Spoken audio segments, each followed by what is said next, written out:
मध्य प्रदेश में शिवराज मंत्रिमंडल के विस्तार के बाद पिछले कई दिनों से विभागों के बंटवारे को लेकर लगाई जा रही अटकलें के बीच सोमवार को मंत्री के विभागों पर मुहर लग गई है। प्रदेश में वित्त विभाग की कमान बीजेपी के वरिष्ठ विधायक और मंत्री जगदीश देवड़ा को मिली है। वित्त मंत्री जगदीश देवड़ा ने कहा है कि प्रदेश के विकास में जनता की भलाई के लिए जो बेहतर काम हो सकते हैं उसके लिए कदम उठाए जाएंगे।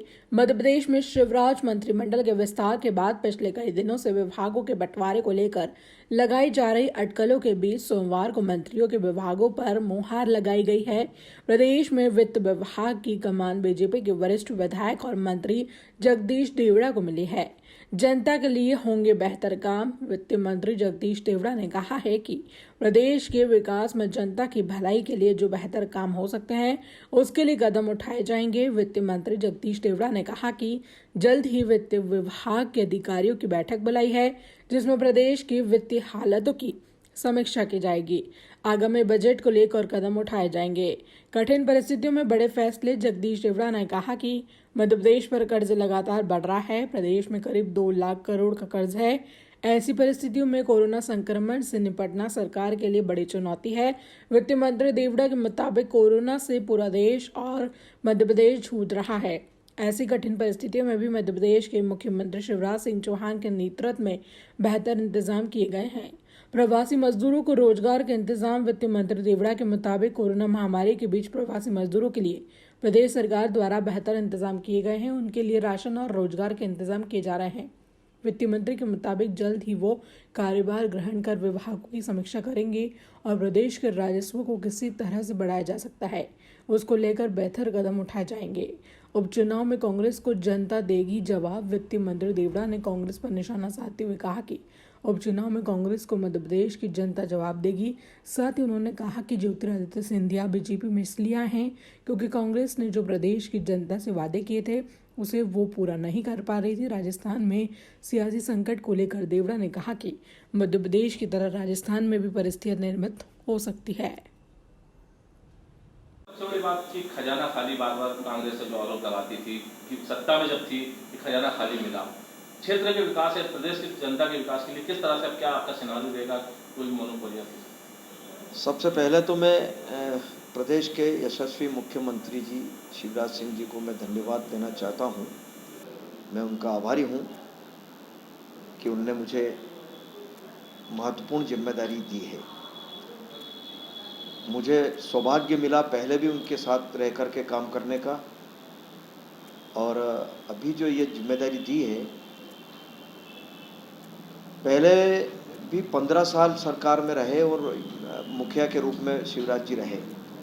इस मध्य प्रदेश में जितना विकास हुआ है, जितनी जन कल्याणकारी योजनाएं बनी है, वो शायद पहले कभी कांग्रेस की सरकार में नहीं बनी और न विकास हुआ।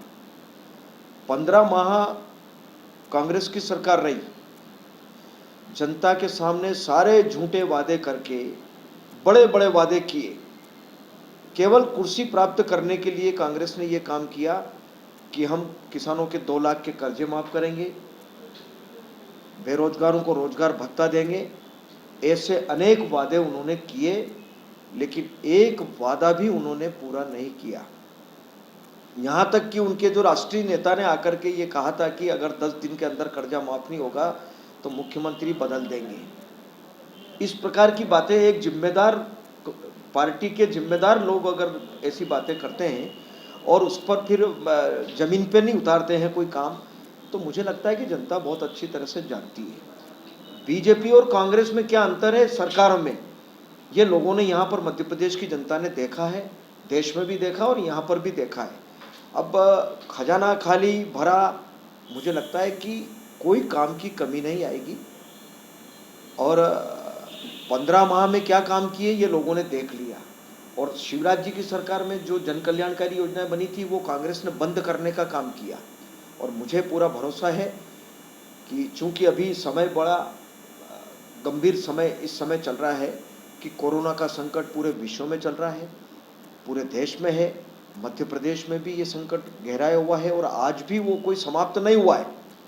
इसकी लड़ाई सरकार भी लड़ रही है और मुख्यमंत्री जी के नेतृत्व में मुझे लगता है कि स्वास्थ्य विभाग में या कोरोना से लड़ने के लिए जितनी व्यवस्थाएं करना चाहिए थी वो सारी की है। इस कोरोना के संकट के कारण सारी बातें प्रभावित हुई है, रोजगार भी प्रभावित हुए हैं, उद्योग प्रभावित हुए हैं, सारी चीज़ें प्रभावित हुई है।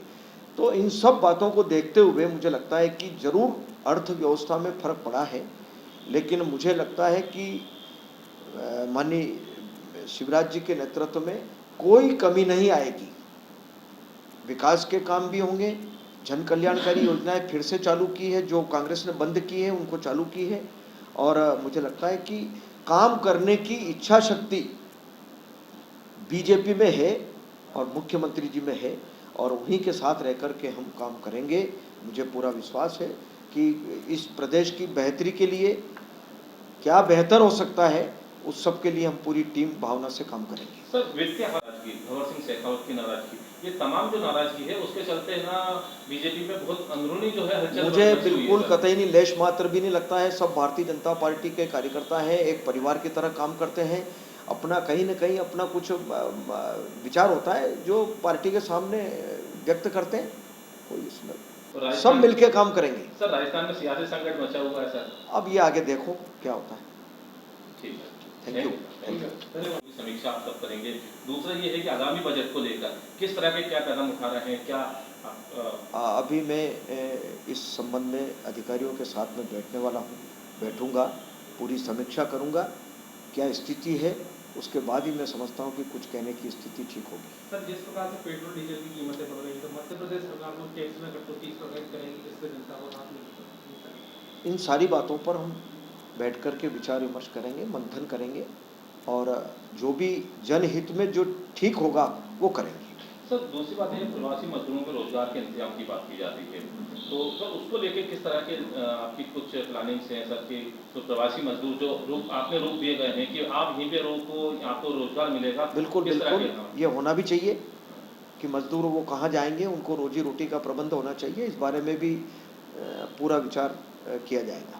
सर, आप जिस विधानसभा सीट से आते हैं उसी के आसपास जो है सुभाषरा में भी उपचुनाव होने वाले हैं, तमाम 25 सीटों पे होने जा रहे हैं।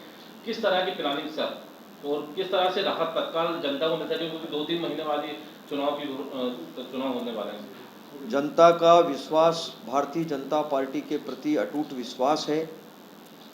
जनता ने केंद्र में भी सरकार देखी और अभी चल रही है, नरेंद्र मोदी जी के नेतृत्व में सरकार, यहाँ शिवराज जी के नेतृत्व में सरकार। पूरा अंतर पता है लोगों को कि भारतीय जनता पार्टी और कांग्रेस में काम करने का कितना अंतर है, और अटूट विश्वास है लोगों को कि जो भारतीय जनता पार्टी की सरकार कहती है, जो करती है वो करती है। और मुझे पूरा भरोसा है कि ये 24 जगह चुनाव है, एक और चुनाव होगा। अभी कांग्रेस का एक विधायक और बीजेपी में सम्मिलित हुए, हमारे लोधी जी। तो अब इस प्रकार से कांग्रेस छोड़ करके आ रहे हैं, कोई ना कोई कारण तो है कि आखिर उन्होंने जनता की भावनाओं का सम्मान नहीं किया, इस कारण वो नाराज होकर के आ रहे हैं। तो निश्चित रूप से मुझे भरोसा है कि उपचुनाव में भारतीय जनता पार्टी को विजयश्री मिलेगी। सर, एक आखिरी सवाल है।